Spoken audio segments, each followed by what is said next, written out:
بسم اللہ الرحمن الرحیم۔ حضرت سارہ السلام علیہ السلام حضرت ابراہیم علیہ السلام کی خلیل اللہ کی پہلی بیوی تھی۔ وہ ایک بادشاہ کی بیٹی تھی اور عجیب حالات میں حضرت ابراہیم علیہ السلام کی اقتنگاہ میں آئیں۔ جب حضرت ابراہیم علیہ السلام ملک عراق سے ہجرت کر کے شام کی طرف روانہ ہوئے، راستے میں ان کا گزر ایک ایسے شہر میں ہوا جہاں میلے یا جشن کی کیفیت تھی۔ لوگ بے قیمت ملبوسات سے راستہ ادھر ادھر پھر رہے تھے۔ حضرت ابراہیم علیہ السلام نے لوگوں سے پوچھا، کیا یہ ہنگامہ طرف کیا ہے؟ انہیں بتایا گیا کہ یہاں کے بادشاہ کی بیٹی نے اپنا شوہر خود منتخب کرنے کا اعلان کیا ہے۔ چنانچہ اس غرض کے لیے بادشاہ کی بیٹی دوپہر کے وقت سوار ہو کر لوگوں کے ہجوم سے گزرے گی۔ دیکھتے ہیں اس کی نظر انتخاب کس پر پڑتی ہے۔ اب اس کے آنے کا وقت ہوا ہی جاتا ہے۔ حضرت ابراہیم علیہ السلام حیران ہو کر لوگوں کی گفتگو سن رہے تھے۔ شہزادی کی سواری آ پہنچی۔ اس کی نظر اچانک حضرت ابراہیم علیہ السلام پر پڑی۔ صحت مند جسم اور چہرہ جلال نبوت سے منور، فوراً اعلان کر دیا کہ میری شادی اس مسافر سے ہوگی۔ اسی وقت حضرت ابراہیم علیہ السلام کے بادشاہ کے محل میں لے گئے۔ بادشاہ اپنی بیٹی کا انتخاب دیکھ کر حیران رہ گیا۔ اس کا خیال تھا کہ اس کا ہونے والا داماد کوئی صاحب ثروت ہوگا۔ اب جو سادہ کپڑوں میں اس ایک نادار آدمی کو دیکھا تو بہت افسوس ہوا۔ حضرت سارہ کو بارہا سمجھایا کہ تیرا اس کا جوڑ نہیں ہے، اپنے خیال سے باز آ جا، لیکن حضرت سارہ اپنے قول پر ہی رہی۔ چنانچہ مجبور بادشاہ نے اپنی جگر کی شادی حضرت ابراہیم علیہ السلام سے کر دی۔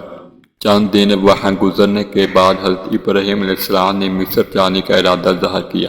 حضرت سارہ نے اصرار کیا کہ وہ بھی ساتھ جائیں گے۔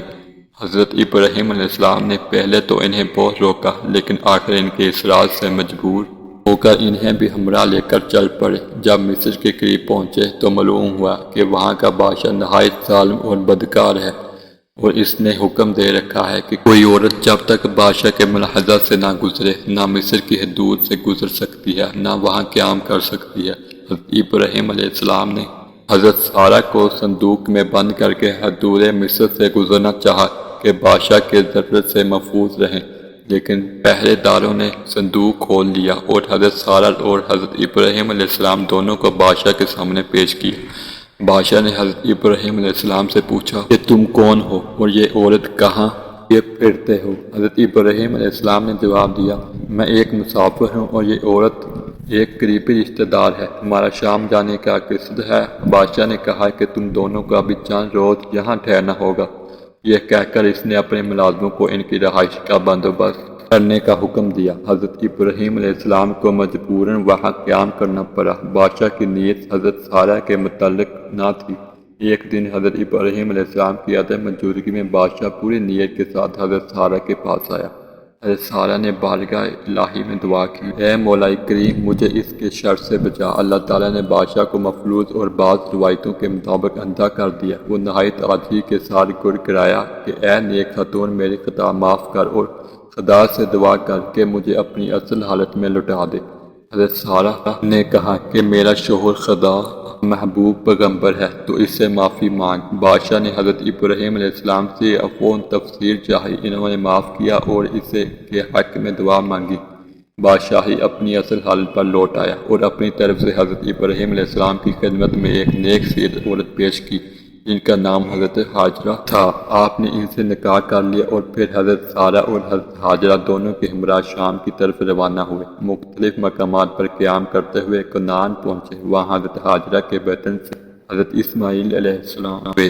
حضرت سارہ کی کوئی اولاد نہ تھی۔ حضرت سارہ کچھ افسردہ سی ہو گئی۔ حضرت ابراہیم علیہ السلام کو بارگاہ الہی سے حکم ہوا کہ ہاجرہ اور اسماعیل علیہ السلام کو کسی دوسرے مقام پر چھوڑو۔ حضرت ابراہیم علیہ السلام انہیں اس مقام پر چھوڑ آئے جہاں آج کل کعبہ ہے۔ اللہ تعالیٰ نے ایسے حالات پیدا کیے کہ وہاں آبادی ہو گئی۔ حضرت ابراہیم علیہ السلام حضرت سارہ کی ہمراہ وہاں ہی تشریف لے آئے۔ مدت گزر گئی۔ حضرت ابراہیم علیہ السلام بوڑھے ہو گئے اور حضرت سارہ بھی بہت ضعیف العمر ہوئی۔ ان کے کوئی اولاد نہ ہوئی۔ حضرت سارہ ان خیال سے بہت مغموم رہتی تھی۔ حضرت ابراہیم علیہ السلام کی عادت تھی کہ کھانا تنہا نہیں کھاتے تھے، کسی مہمان کو ضرور شریک طعام کر لیتے تھے۔ ایک دفعہ ایسا اتفاق ہوا کہ 7 روز تک کوئی مہمان نہ آیا۔ حضرت ابراہیم علیہ السلام خلیل اللہ علیہ السلام بہت متفکر تھے۔ ساتویں دن دو نوجوان مسافرانہ حیثیت سے آئے۔ حضرت ابراہیم علیہ السلام کو ان کو دیکھ کر بے حد مسرت ہوئی۔